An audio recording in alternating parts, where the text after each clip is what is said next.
गर्भावस्था के दौरान कुछ कुछ होने वाली माँओं को डायबिटीज़ हो जाती है, उनकी शुगर लेवल बहुत बढ़ जाता है। नॉर्मल ब्लड शुगर 130 से 140 माना जाता है, इसमें 190 को क्रॉस करने लग जाता है। तो ये ऐसा क्यों होता है? उनको वैसे पहले से डायबिटीज़ नहीं है, सिर्फ गर्भावस्था के दौरान ही उनके अंदर डायबिटीज़ के लक्षण और शुगर की बढ़नी शुरू होती है। तो क्या कारण है कि गर्भावस्था के दौरान जो माँ के अंदर बहुत सारे हार्मोन्स बन रहे होते हैं, वो जो हार्मोन्स हैं वो इंसुलिन की रिक्वायरमेंट भी बढ़ा देते हैं, ज़रूरत बढ़ा देते हैं, और जो इंसुलिन को ज़्यादा बनने नहीं देते हैं, और जो इंसुलिन बनते हैं उसका असर ठीक से अंगों पे होने नहीं देते हैं। इसके लिए शुगर बढ़ना शुरू हो जाता है क्योंकि उनका इंसुलिन बनाने की रिजर्व कम है। अब इससे बच्चे को क्या नुकसान होता है? जो बच्चा माँ के पेट में पल रहा है, गर्भावस्था में जो बच्चा बढ़ रहा है, तो उसको बहुत सारी शुगर उसके शरीर में जाने लगती है, उसके खून में, माँ के खून से जो खूब सारी शुगर जाती है तो बच्चे का शरीर खूब सारा इंसुलिन बनाता है वो शुगर कंट्रोल में लाने के लिए। जब वो अंदर शुगर जाती है तो वो वसा के रूप में, चर्बी के रूप में सब जगह जम जाती है, चेहरे पे, यहाँ पे, कंधों पे, इस पे खूब सारे। नॉर्मली जो बच्चे पैदा होते हैं उनके सिर बड़े होते हैं, कंधे छोटे होते हैं। इसमें सिर तो उतना ही होता है, सिर बहुत तेजी से नहीं बढ़ता, बॉडी इतनी बड़ी हो जाती है, कंधे उसके बाहर निकल जाते हैं सिर के बाहर। तो उससे पता है भी डायबिटिक मदर का बच्चा है। तो ये कहलाते हैं infant born to diabetic mother. अब जब खूब सारी बच्चे के अंदर इस तरह से शुगर अंदर जा रही, चलो ठीक है। अब उस शुगर की हाई की वजह से क्या, बच्चे के शरीर में विकार आने लगते हैं, फेफड़े कमज़ोर बनते हैं, दिल के वॉल्स में फ़र्क आ जाता है, बहुत सी कंजेनेटल जन्मजात विकार बच्चों में आ जाते हैं, दिमाग में, रीढ़ की हड्डी के अंदर और भी अंगों के अंदर। अब बच्चा पैदा हो गया, चलो जैसे ही पैदा होते हैं, अब माँ से इतनी सारी शुगर मिल रही थी वो तो नहीं मिल रही है, वो तो मिलनी बंद। इंसुलिन जो बन रही है उसका प्रोडक्शन हाई चल रहा है अभी भी। कोई चीज़ शट डाउन होते होते तो शट डाउन होगी ना, तो वो इंसुलिन का उत्तर बने जा रहा है। उससे क्या हुआ, जो खून में ग्लूकोज जो भी है उस 60 से अंदर चला जाता है, तो खून में ग्लूकोज की मात्रा कम हो जाती है। अब दिमाग एक ऐसा अंग है जिसको सिर्फ ग्लूकोज चाहिए काम चलाने के लिए, वो और किसी चीज़ से काम नहीं चला सकता। तो दिमाग को जो ग्लूकोज नहीं मिलता, या तो दौरे पड़ जाते हैं और बच्चे की हालत ख़राब हो जाती है, या फिर यदि बच्चे को नहीं भी पता चला, कई बार ग्लूकोज कम होता है, कोई लक्षण नहीं आते, आगे चल के ऐसे बच्चों का दिमाग कमज़ोर निकलता है। इतनी बड़ी खतरनाक देखिए, इसकी इतनी गंभीर इसकी कीमत चुकानी पड़ती है। इन बच्चों को सांस लेने में बहुत तकलीफ होती है, ज़्यादातर बच्चों पैदा होने के बाद।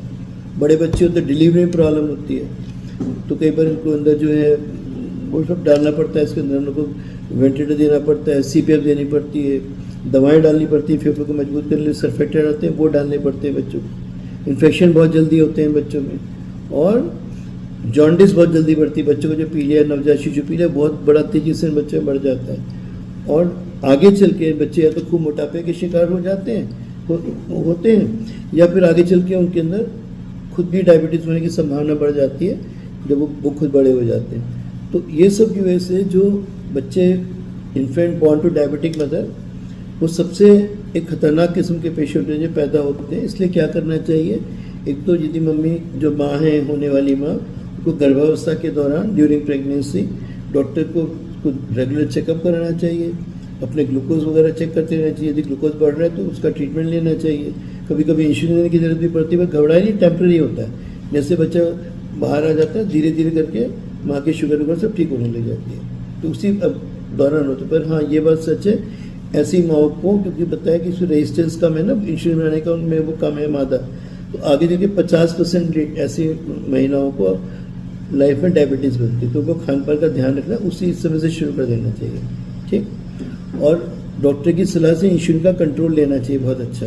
कभी कभी इंसुलिन के इंजेक्शन देने पड़ते, घबराएं नहीं, शुगर कंट्रोल लेना चाहिए, वरना बच्चे पे इसका बुरा असर पड़ रहा है। और इतने बुरे असर मैंने आपको गिना दिए ना। तो ये जो बच्चे का वीडियो जो हमने आपको डाला है, उसमें देखिए बच्चा एक दिन तो थोड़ा ठीक रहा, अगले ग्लूकोज गिरा बच्चे का, उसकी सांस खराब हुई, शाहजहानपुर में थे, वहाँ से यहाँ रेफर करने पड़े, वेंटिलेटर से भी काम नहीं चल रहा था, इतने फेफड़े कमज़ोर थे, उसके अंदर फेफड़े कमज़ोर हो जाते हैं ज़्यादा शुगर होने की वजह से, तो उसको हमको सर्फेक्टेंट डालना पड़ा इस बच्चे के अंदर। अब इन बच्चों का ग्लूकोज गिर रहा था।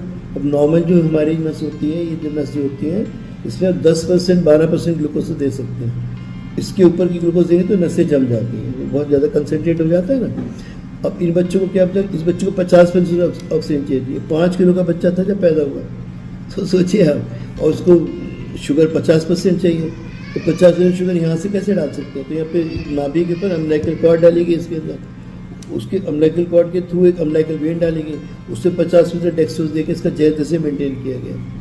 तो अभी बच्चे को थोड़ा सा आराम पड़ा है, वेंटिलेटर भी हटने वाला है बच्चे का, जब मैं आपसे बात कर रहा हूँ वो भी हटने वाला है, और उसका पीलिया बढ़ गया था 18 तक, वो भी कंट्रोल में आ रहा है। कुछ कुछ चीज़ें अच्छी होनी शुरू हो गई है, ठीक। लेकिन हमेशा ध्यान रखें, जेस्टेशन डायबिटीज़ और babies born to diabetic mother, इनमें ग्लूकोज की पैदा होने की चेकिंग होना बहुत निहायत ज़रूरी है। रेगुलर डॉक्टर के टच में रहें, और समय समय पर एंटीनेटल चेकअप, यानी डिलीवरी होने से पहले का चेकअप, जो भी आपकी डॉक्टर हैं, जो लेडीज डॉक्टर हैं, उनसे आप जरूर चेक करवाते हैं, ठीक है।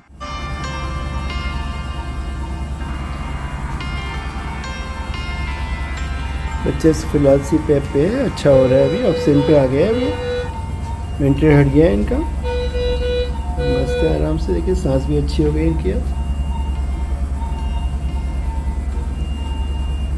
बिल्कुल ठीक हो गई है अभी, तो अच्छी। देखिए आँख हम सब खोल रहे हैं अभी, है ना। हाँ देख रहे हैं हमको, देख रहे हैं हमको इस ये